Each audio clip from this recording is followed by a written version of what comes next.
ജ്യോതിയുടെ അങ്ങനെ ഇവിടെ എത്തിയതങ്ങനെ കളയില്ല. ഞാൻ ബാബുവേട്ടന് ഞങ്ങൾ കൊല്ലത്തിൽ ഇവിടെ ചികിത്സയ്ക്ക് വരുന്നുണ്ടായിരുന്നു. ഇപ്പം മറ്റേ കർക്കിടകത്തിൽ ഒഴിയാൻ വേണ്ടിയിട്ട് അങ്ങനെ വന്നിട്ടുള്ളതാണ്. എൻ്റെ സുഹൃത്തുണ്ട് മുരളീധർ ബാബു, മൂപ്പർ മുഖാന്തരമാണ് ഞാൻ അവിടെ എത്തിപ്പെടുന്നത്.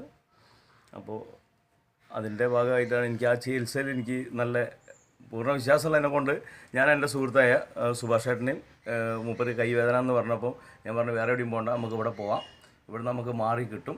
അത് 100% വിശ്വാസമാണ്. ആ ഇതിലാണ് ഞാൻ പുള്ളീനെ ഇവിടെ എത്തുന്നത്. അപ്പം പുള്ളിക്ക് അതിൽ പൂർണ്ണ സംതൃപ്തനാണ് ഈ ചികിത്സയിൽ.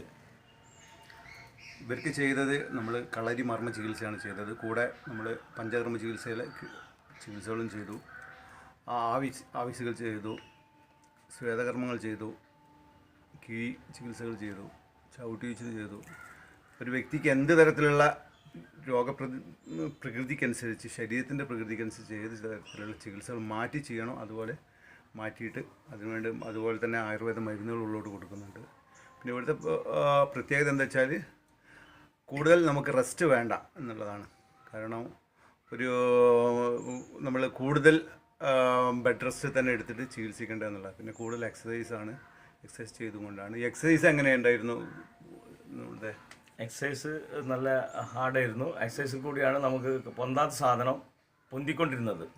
കാരണം ആദ്യം തന്നെ നമ്മളോട് പറഞ്ഞത് എക്സസൈസ് ചെയ്യാനാണ് പറഞ്ഞത്. എക്സസൈസ് കഴിഞ്ഞിട്ട് ബോഡിക്ക് ഒന്ന് ഫ്രീ ആയതിൻ്റെ ശേഷമാണ് ചികിത്സയിലേക്ക് കിടക്കുന്നത്, ഉഴിച്ചിലേക്ക് കിടക്കുന്നത്. നമ്മൾ ആദ്യം നമുക്ക് എന്താണ് പറ്റാത്തത് അതാണ് കൂടുതൽ ചെയ്യാൻ വേണ്ടിയിട്ട് നമ്മളോട് നിർബന്ധിച്ചത്. അതെന്താണെന്ന് വെച്ചാൽ നമ്മൾ മറ്റ് ചികിത്സയിൽ നിന്ന് വ്യത്യസ്തമായ ചികിത്സ ഇതാണ്. കാരണം എന്താ വെച്ചാൽ നമ്മൾ ഒന്ന് മടങ്ങാത്ത സംഭവം മടക്കിക്കൊണ്ട് തന്നെ അസുഖം മാറ്റുക എന്നുള്ളതാണ്. അതുപോലെ തന്നെ ആയുർവേദത്തിലായാലും അലോപ്പതിയിലായാലും റെസ്റ്റ് എന്ന് പറയുന്ന സാധനം റെസ്റ്റ് എടുത്ത് ചികിത്സിച്ച് മാറ്റിക്കഴിഞ്ഞാൽ അത് വീണ്ടും ആ വ്യക്തി റെസ്റ്റ് എടുക്കാനുള്ള ടെൻഡൻസി ഉണ്ടാവുള്ളൂ. ശരീരം കൊണ്ട് പിന്നെ ഇളകാനോ അധ്വാനിക്കാനോ മാനസികമായിട്ട് അവർക്ക് കരുത്തുണ്ടാവില്ല. മാനസികമായിട്ട് അവർ പുറകോട്ട് നിൽക്കും. റെസ്റ്റ് എടുക്കാതെ എക്സസൈസ് ചെയ്തുകൊണ്ട് ശരീരം ഇളക്കിക്കൊണ്ട് ശരീരത്തെ പ്രവർത്തിച്ചുകൊണ്ട് അസുഖം മാറ്റുകയാണെങ്കിൽ തീർച്ചയായും ജീവിതകാലം കംപ്ലീറ്റ് ഈ വ്യക്തി അധ്വാനിക്കാനോ അല്ലെങ്കിൽ അവരുടെ പ്രവർത്തനത്തിന് പോകാനുള്ള മാനസിക ടെൻഡൻസി ഉണ്ടാവും. എല്ലാം കൊണ്ടും വളരെ നമ്മൾ സംതൃപ്തനാണ്. അതുതന്നെ നമ്മളെ ഏറ്റവും വലിയ അഭിപ്രായം. നമ്മൾ